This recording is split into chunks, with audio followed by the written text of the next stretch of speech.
All right, welcome everyone. Again, my name is Anthony Carls. I'm here to talk about our quick audit guide and how we grade our citation section of that portion of the guide.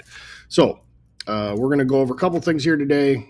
There's a bunch of previous videos that if you want to review to get some more deeper insights into the individual sections, because there are 7 sections that we're going to audit, that we're going to grade in our audit. I'm going to go through those. We go through those in depth in other videos. So if you want more insight there, you go to look at those. But we're going to talk about what those 7 sections are and how we think about grading each of them. So we have a page on this on our website. So if you want to go look at that, do this yourself. We kind of give you the bare bones minimum grading sheet there. We do a little more internally, but this is a great start to get you started, depending on how competitive your space is, your city landscape is. Our bare minimum might work perfect for you. Just get an A+ on all those, and you'll be rocking and rolling to greater family law leads in your business. All right, so to get us started, we're gonna cover those 7 sections. So the first one, first and foremost, we want to make sure our primary storefronts are clean. So like we talked about that in another video. So there are 4 of those. That's Google Business Profile, that's Facebook, that is Bing, and that is Yelp. Those are really important. We want to make sure that those are alive and those are accurate and they're engaging, and they're essentially an extension of you in the marketplace to communicate to customers. They're not just a listing. They are a listing, but they're more. So we want to make sure that those are treated the right way. And then we want to look at these other 6 categories. So we want to look at data aggregators. We want to look at map aggregators. We want to look at general listings. We want to look at city neighborhood level listings. We want to look at state level listings, and then we want to look at law firm niche specific listings. So we want to look at all of those different opportunities to create citations. We have that outlined on the page. All right. So for our primary storefronts, what we want to grade is 5 different things. So we want to look at, do we have our information there? So that's basic, like name, address, phone number. Is it there and is it accurate? That one should be an easy one. We want to look at, is it updated? Are we posting on this, leveraging the posting opportunities that we have on these platforms? Are we responding to reviews? If we're doing those 4 things here, those 3 things, we're gonna generally give you an A. This is kind of a pass-fail situation.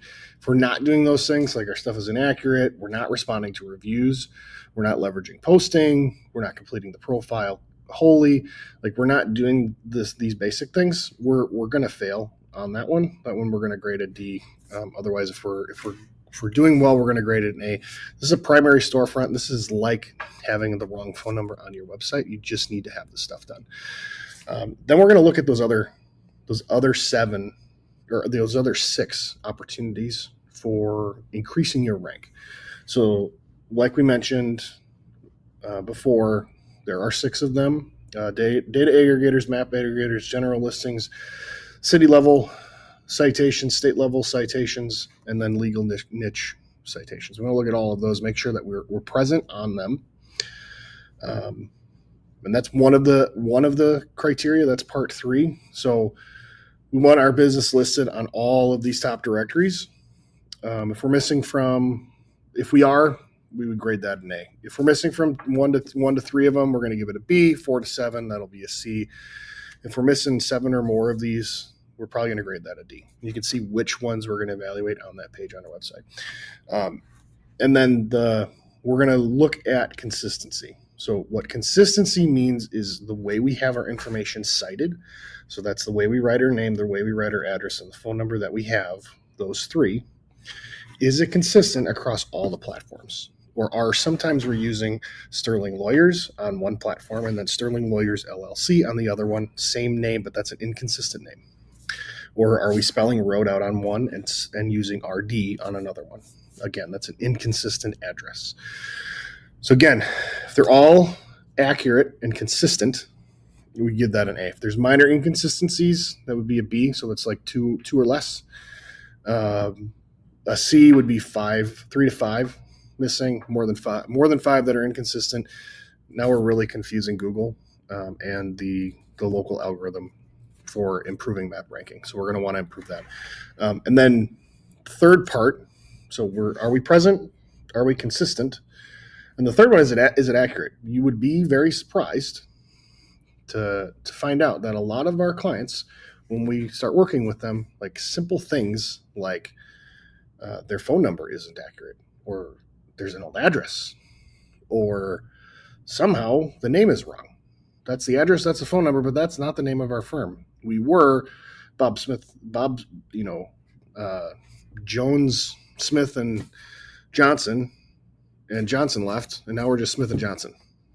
But we didn't update anything, so now our name's actually wrong. It's not inconsistent, it's wrong. It's not accurate anymore. So again, are we accurate across the board? Great, A+. Is there minor inaccuracies? So this will be 1 or 2 inaccuracies. That's gonna be a B. 3 to 5, C, 5 or more, that's a D. You're failing. And if you're off on any of those, that's why we say it's pass fail on the primary citations, those primary storefronts. So that's Google, that's Facebook, that's Bing, that's Yelp. If any of these are off on those, it's an instant D. Like, we need a lot of improvement there. So those are the three buckets. We're going to do that on all of them, and then we're going to do that across all the citations: the data aggregators, the general business listings, the map aggregators, the city state level, the city neighborhood level, the state level, and then our legal niche industry. So those are all 6 of those we're going to evaluate. What you have on the page is kind of our basic template. So if you want to use this and go double check your information against all of these, that would be a great place to start. This will give you a really good runway. If you're doing these minimums, this might just work for you in your area. If you're in a super competitive area, you're going to need to do a lot more. Go visit those pages. You can get a lot more information on all the different opportunities. This is stuff that we help our clients with. This is a lot of busy work, especially once you have multiple locations and you start moving. Stuff can get all jumbled up and inaccurate, and that really impacts lead flow. It's surprising. It's surprising to a lot of people how simple some of this stuff is. It's cumbersome to manage. It's a pain in the butt to manage. But it's, when managed well, it has a great reward of driving new leads. So if you need help with this, reach out. If you want to do it yourself, go for it. Rooting for you. Again, happy to help.